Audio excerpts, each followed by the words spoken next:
तो hello friends, welcome back to my channel. और friend, आज की वीडियो सीरीज के अंदर हम बात करने वाले हैं डेटा स्ट्रक्चर के टॉप 8 इंपॉर्टेंट क्वेश्चन एंड उनके सॉल्यूशन को हम देखने वाले हैं। लेकिन उससे पहले मैं रिकमेंड करना चाहूंगा कि अगर आपने हमारे डेटा स्ट्रक्चर के कंप्लीट प्लेलिस्ट को एक्सेस नहीं किया है तो जरूर प्लेलिस्ट को एक्सेस करिएगा। प्लेलिस्ट का लिंक आपको नीचे डिस्क्रिप्शन बॉक्स में मिल जाएगा, आप वहां से प्लेलिस्ट को चेकआउट कर सकते हैं। क्योंकि वीडियोज को देखना बहुत जरूरी है, क्योंकि डेटा स्ट्रक्चर सब्जेक्ट आपके कोर ब्रांच का सब्जेक्ट है और इस सब्जेक्ट को मैंने काफी कम समय में बेहतर तरीके से अपलोड किया हुआ है। ठीक है, काफी छोटा छोटा वीडियो है लेकिन बहुत ही इंटरेस्टिंग और बहुत ही हेल्पफुल होने वाला है। ठीक है, तो उनको जरूर देख लीजिएगा और टेलीग्राम ग्रुप में जुड़ जाइएगा, जिससे कि अगर आप नोट्स वगैरह एक्सेस करना चाहते हैं तो आप डायरेक्टली एक्सेस कर सकते हैं। ठीक है, तो क्वेश्चन नंबर 1 की हम बात करें। क्वेश्चन नंबर 1 में दो क्वेश्चन दिए गए हैं। पहला क्वेश्चन कह रहा है कि write an algorithm for traversing nodes in a single linked list, यानी सिंगल लिंक लिस्ट में हम किस तरीके से नोड को ट्रेवर्स करते हैं एल्गोरिथम के द्वारा हमें बताना है, और साथ ही साथ उसके एग्जांपल्स में हमें बताने हैं।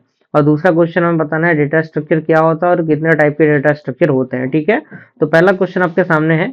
एल्गोरिथम बेसिकली आपको पता है कि स्टेप बाय स्टेप प्रोसेस होता है जिससे कि हम प्रॉब्लम को सॉल्व करते हैं। ठीक है, तो यहाँ पे उसका एल्गोरिथम दिया है। सबसे पहले हम स्टार्ट करते हैं। स्टेप 2 में हम पॉइंटर को सेट करते हैं हेड के अकॉर्डिंग, और हम चेक करते हैं कि while pointer is not equal to null, यानी हम देखते हैं कि जब पॉइंटर नल के इक्वल नहीं है तो प्रिंट क्या कराना है, पॉइंटर जो डेटा है वो प्रिंट करेगा, और उसके बाद जो पीटीआर होगा वो कहाँ पे जाएगा, नेक्स्ट डेटा की तरफ मूव करेगा। और वैसे ये चीजें क्या होंगी, एग्जीक्यूट होती रहेंगी बार बार जब तक कि डेटा आपका लास्ट नोड तक ना पहुंच जाए, और उसके बाद हमारा स्टॉप हो जाएगा। जैसे कि आप एग्जांपल देख सकते हैं 10, 20, 30 एंड नल। तो आप देख सकते हैं पहले 10 से 20 की तरफ जाएगा, 20 से 30, 30 के नल की तरफ जाएगा। तो ये आपका ट्रेवर्स आउटपुट आपका 10, 20 और 30 आ जाएगा। ठीक है, तो यहाँ पे start from the head node and move pointer to the next node, जिसे हम लोग नल नोड कहते हैं, जो कि नल नोड तक जाता है। और टाइम कॉम्प्लेक्सिटी इसकी क्या होगी, ऑर्डर ऑफ एन होगा। ठीक है, पार्ट बी की तरफ हम मूव करते हैं। तो डेटा स्ट्रक्चर का डेफिनेशन कह रहा है कि data structure is a way of organising, storing and managing data efficiently so that operations like access, insertion, deletion and updating can be performed effectively। यानी जो डेटा स्ट्रक्चर एक प्रकार का तरीका है जिससे कि हम ऑर्गेनाइज करते हैं, स्टोर करते हैं और मैनेज करते हैं डेटा को एफिशिएंटली। ठीक है, और ये जो ऑपरेशंस होते हैं वो एक्सेस करते हैं, इंसर्शन में मदद करते हैं और डिलीशन में मदद करते हैं, और जब भी डेटा को हमें अपडेट करना है उसमें मदद करते हैं। और अगर हम बात करें प्रिमिटिव डेटा टाइप की, तो यहाँ पे इंटीजर, फ्लोट, कैरेक्टर, डबल आता है। और नॉन प्रिमिटिव में आपका लीनियर, नॉन लीनियर आता है, जिसमें लीनियर में आपका एरे आपका आता है, लिंक लिस्ट, स्टैक, क्यू, और नॉन लीनियर में आपका ट्री एंड ग्राफ आता है।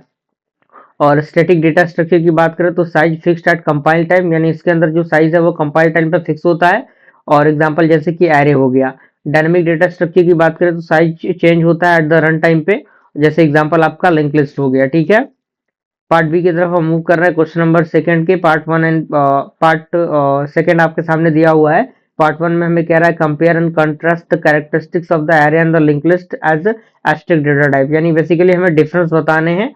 और दूसरा क्वेश्चन हमारा है डिस्क्राइब करना है कंसेप्ट को, डायनेमिक एरे को, और बताना है कि आखिर ये कैसे अलग है, डिफरेंट है किससे, आपका स्टैटिक एरे से, in terms of memory management and flexibility. तो यहाँ पे फीचर्स दिए गए हैं एरे एंड लिंक लिस्ट की। तो मेमोरी एलोकेशन की बात करें तो ये कंटीजियस होता है, ये नॉन कंटीजियस होता है। साइज की बात करें तो इसका साइज फिक्स होता है, इसका साइज डायनामिक होता है। एक्सेस की बात करें तो रैंडम एक्सेस होता है ऑर्डर ऑफ 1 के टर्म में, और इसके पास सिक्वेंशियल एक्सेस होता है। इंसर्शन डिलीशन की बात करें तो यहाँ पे डिफिकल्ट होता है, यहाँ पे आसान होता है। मेमोरी यूटिलाइजेशन की बात करें तो कम इफिशियंट होता है, ये ज्यादा इफिशियंट होता है। एक्स्ट्रा मेमोरी की जरूरत एरे के अंदर नहीं होती, और इसके अंदर पॉइंटर रिक्वायर्ड करता है। ठीक है, डायनेमिक एंड स्टैटिक की बात करें तो स्टैटिक एरे, डायनेमिक एरे दिया हुआ है, फिक्स साइज होता है इसका, यहाँ पे साइज चेंज होता है रन टाइम पे। स्टैक मेमोरी इसके अंदर होता है, इसके अंदर हीप मेमोरी होता है। ये कम फ्लेक्सिबल होता है, ये ज्यादा फ्लेक्सिबल होता है। ये फास्टेस्ट होता है, ये स्लाइटली स्लो होता है। जैसे एग्जाम्पल आपका है इंटीजर A10। ठीक है, यानी ए के अंदर 10 एलिमेंट आपके इंसर्ट होंगे, और इसके अंदर एग्जाम्पल है मैलोक। पार्ट थर्ड की तरफ मूव कर रहे हैं। क्वेश्चन नंबर थर्ड का पार्ट ए एंड बी कह रहा है, हमें बताना है थर्ड नंबर में कि write an algorithm which reverse the order of element on stack using one additional stack and some additional variables, यानी हमें एल्गोरिथम लिखना है जो रिवर्स करता है जो भी आपके ऑर्डर्स होते हैं एलिमेंट के, उनको स्टैक के अंदर, और जो वन एडिशनल स्टैक को परफॉर्म करता है कुछ एडिशनल वेरिएबल के अकॉर्डिंग। ठीक है, और दूसरा हमारा है हमें एडिशन एंड डिलीशन को एक्सप्लेन करना है, ऑपरेशन को जो परफॉर्म होता है एक सर्कुलर क्यूब में विद द नेसेसरी एल्गोरिथम। तो यहाँ पे एल्गोरिथम दिया हुआ है कैसे क्रिएट करना स्टैक को S2, जब आपका S1 नॉट एम्प्टी हो तो पॉप होगा element from the S1 and push होगा किसके अंदर, S2 के अंदर। एंड स्टेप थर्ड में आपका जो S2 होगा वो ट्रेवर्स होगा, ट्रेवर्स करेगा स्टैक को। जैसे कि आपका एक्सप्लेनेशन दिया गया है, लीफो नेचर रिवर्स ऑर्डर को परफॉर्म करता है, टाइम कॉम्प्लेक्सिटी आपका ऑर्डर ऑफ n है। दूसरा हमारा सर्कुलर क्यू ऑपरेशन, तो इंसर्शन आपका है जिसे हम लोग इन क्यू ऑपरेशन कहते हैं। तो इसके अंदर कंडीशन दिए गए हैं कि if rear plus 1% size is equal to front, तो क्यू क्या होगा, फुल होगा। अगर ये कंडीशन फुलफिल नहीं होता तो ये एल्स में जाएगा, एल्स में जाएगा तो फ्रंट चेक होगा -1 के इक्वल और फ्रंट चेक होगा 0 के इक्वल, और उसके बाद रियर +1% साइज होगा और इंसर्ट एलिमेंट होगा। डिलीशन की बात करें तो डिलीशन में भी सेम वही कंसेप्ट है, कोई ज्यादा इसके अंदर चेंजिंग नहीं है। और एडवांटेज ये है कि ये एफिशिएंट मेमोरी यूटिलाइजेशन होता है, ये नो फॉल्स ओवरलोड कैरी करता है। क्वेश्चन नंबर 4 की तरफ मूव कर रहा है। पार्ट ए एंड बी कह रहा है कि पार्ट ए के अंदर कह रहा है कि write an algorithm for push and pop operation on a stack using link list. यानी पुश ऑपरेशन क्या होता है, पॉप ऑपरेशन क्या होता है, लिंक लिस्ट की मदद से हमें बताना है। और उसके बाद दूसरा क्वेश्चन है कि डीक्यू क्या होता है बताना है और उसके ऑपरेशंस क्या होते हैं। तो पुश ऑपरेशन आप देख सकते हैं, लिंक लिस्ट की मदद से पुश ऑपरेशन के बारे में पूरा एक्सप्लेनेशन दिया गया है, पॉप ऑपरेशन का पूरा एक्सप्लेनेशन दिया गया है। क्योंकि आपको पता है कि किसी भी एलिमेंट को हम स्टैक के अंदर इंसर्ट करते हैं तो वो पुश ऑपरेशन होता है, और किसी एलिमेंट को डिलीट करते हैं तो वो क्या होता है, पॉप ऑपरेशन होता है। डीक्यू क्या होता है, डीक्यू एक प्रकार का डबल इंडेंट क्यू होता है जो अलाउ करता है इंसर्शन को और डिलीशन को at the bottom end. Type की बात करें तो input restricted deque and output restricted deque होता है। ऑपरेशन की बात करें, इंसर्ट फ्रंट, इंसर्ट रियल, यानी यहाँ जो है वो फ्रंट में इंसर्ट होगा जो चीज होगा, डिलीट होगा जो रियर होगा, इंसर्ट यानी डिलीट जो होगा रियर से होगा, deletion from front end deletion from the rear, जैसे एग्जांपल आप देख सकते हैं। अगला है क्वेश्चन नंबर 5। क्वेश्चन नंबर 5 का पार्ट कह रहा है हमें कंस्ट्रक्ट करना फॉर एक्सप्रेशन और ट्री फॉर द एक्सप्रेशन, यानी हमें एक एक्सप्रेशन ट्री और उसके अंदर इन ऑर्डर, प्री ऑर्डर और पोस्ट ऑर्डर अप्लाई करना है। और दूसरा क्वेश्चन हमें क्या करना है, बाइनरी सर्च ट्री बनाना है। तो यहाँ पे इन ऑर्डर, प्री ऑर्डर ट्रेवर्सर यहाँ पे आपके सामने इसका दिख रहा होगा, आप यहाँ पे देख सकते हैं, ये पूरा कंसेप्ट है। ठीक है, इन ऑर्डर आपको पता है कि जो आपके ऑपरेटर्स हैं वो बीच में रहेंगे, और प्री ऑर्डर में ऑपरेटर जो होंगे वो पहले रहेंगे, और पोस्ट ऑर्डर में आपके ऑपरेटर बाद में रहेंगे। तो ये कुछ इस प्रकार से एक्सप्लेनेशन है। इसलिए मैं कह रहा हूँ कि अगर आप वीडियोस को देख लेंगे तो चीजें आपके लिए बहुत फायदेमंद हो जाएंगी, आप अच्छी तरीके से उन सारे क्वेश्चन के आंसर्स को आसानी से लिख सकते हैं। क्योंकि आपको पता है कि न्यूमेरिकल पार्ट इसके अंदर भी है, तो थोड़ा सा आपको तैयारी करने की जरूरत है। 6 का पार्ट ए कह रहा है कि describe the algorithm used to perform the single and the doubly rotation on AVL tree, यानी हमें डिस्क्राइब करना है, लिखना है एल्गोरिथम को जिससे हम यूज करते हैं परफॉर्म करने के लिए सिंगल एंड डबली रोटेशन को। और पार्ट बी के अंदर हमें डिफरेंशिएट करना है depth first search and breadth first search को। ठीक है, तो एवियल ट्री एक प्रकार का सेल्फ बैलेंसिंग सर्च ट्री होता है, जहां पे balance factor height of left sub tree minus height of right sub tree होता है, और ये -1 0 +1 के अकॉर्डिंग होता है। ठीक है, और सिंगल रोटेशन की बात करें तो एल रोटेशन होता है।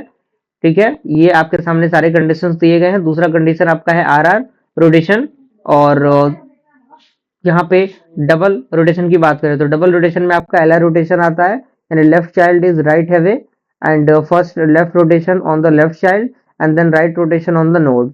एल रोटेशन की बात करें तो right child is left heavy and first right rotation on the right child and then left rotation on the node. Okay, difference between the DFS and BFS, तो DFS and BFS का difference यहाँ पे दिया हुआ है। DFS stand for the depth first search and BFS stand for the breath first search. इसके अंदर stake, इसके अंदर क्यू, ये गोस्ट डीप फर्स्ट सर्च के अकॉर्डिंग होता है, ये ghost level by level. Message memory use की बात करें तो यहाँ पे कम, यहाँ पे ज्यादा, ये गारंटी नहीं देता, ये गारंटी देता है। और यहाँ पे साइकिल डिटेक्शन, और यहाँ पे short part networking. Okay, question number 7 की तरफ मूव कर रहा है। क्वेश्चन नंबर 7 का पार्ट ए कह रहा है हमें क्या करना है, मैक्सिमम मिनिमम स्पैनिंग ट्री बनाना है और प्रिज्म एल्गोरिथम को लिखना है। तो मिनिमम स्पैनिंग ट्री एक प्रकार का स्पैनिंग ट्री होता है, ग्राफ जो कनेक्ट करता है सारे वर्टासेस को, जिसके पास मिनिमम टोटल एजेस जो वेट है वो कंटेंट करता है v-1 एजेस को। और प्रिज्म एल्गोरिथम भी आपके पता ही है, इसके सारे एल्गोरिथम्स दिए गए हैं, कॉम्प्लेक्सिटीज बताई गई हैं कि ऑर्डर ऑफ वी स्क्वायर होता है फॉर द एडजेंसी मैट्रिक्स, और उसके बाद order of E log V होता है for the priority queue. Quick sort की बात करें तो क्विक सॉर्ट मैंने बहुत बेहतरीन तरीके से अपने वीडियो सीरीज के अंदर बता रखे हैं, तो यहाँ पे एग्जैक्टली चीजें समझ में नहीं आएगी, लेकिन वहां पे अगर आप देख के आएंगे तो चीजें बहुत ही बेहतरीन तरीके से आपको समझ में आएंगी। अगेन बाइनरी सर्च में भी वही चीजें हैं, और 36 हमें सर्च करना है तो आप देख सकते हैं, आपके सामने इसका पूरा प्रोसेस है। और शॉर्ट नोट की बात करें तो हैजिंग के बारे में बताना है कि हैजिंग टेक्निक है टू मैप की value using the hash function and fast searching order of one average and collision handle by the चैनिंग और प्रोबिंग। एंड इंडेक्सिंग जो है वो यूज करता है इंडेक्स टेबल को for the faster searching. And ये कॉमन होता है डेटाबेस के अंदर, ये रिक्वायर करता है एक्स्ट्रा मेमोरी स्टोरेज को, ठीक है। हीप सॉर्ट की बात करें तो ये बेस्ड होता है किस पे, बाइनरी हीप पे, ओके। उसके बाद हमारा जो अगला पॉइंट है, ये दो टाइप के होते हैं, max and mean heap. Step की बात करें, बिल्ड करते हैं हीप को, डिलीट करते हैं रूट को रिपीटेडली। कॉम्प्लेक्सिटी की बात करें तो order of N log N, और यहाँ पे space order of 1। Red black tree की बात करें तो ये एक प्रकार का self balancing binary search tree है, और यहाँ पे हर एक नोड जो होता है वो रेड और ब्लैक होता है। प्रॉपर्टीज की बात करें तो रूट ब्लैक होता है इसके अंदर, red node can not have the left child red child, and every path has the same black hat, okay, black height. Time complexity की बात करें तो ऑर्डर ऑफ एन लैग होता है, N log sorry log N होता है। तो इस तरीके से हमने आठों क्वेश्चन को अच्छी तरीके से देख लिया। आपको थोड़ा सा प्रैक्टिस कर लेना है और वीडियो सीरीज को जरूर देख लेना है, काफी कम वीडियोस उसके अंदर है, आप आसानी से उनको देख के चीजों को कंप्लीट कर सकते हैं। ओके, तो मिलते हैं अगले वीडियो में, तब तक के लिए थैंक यू।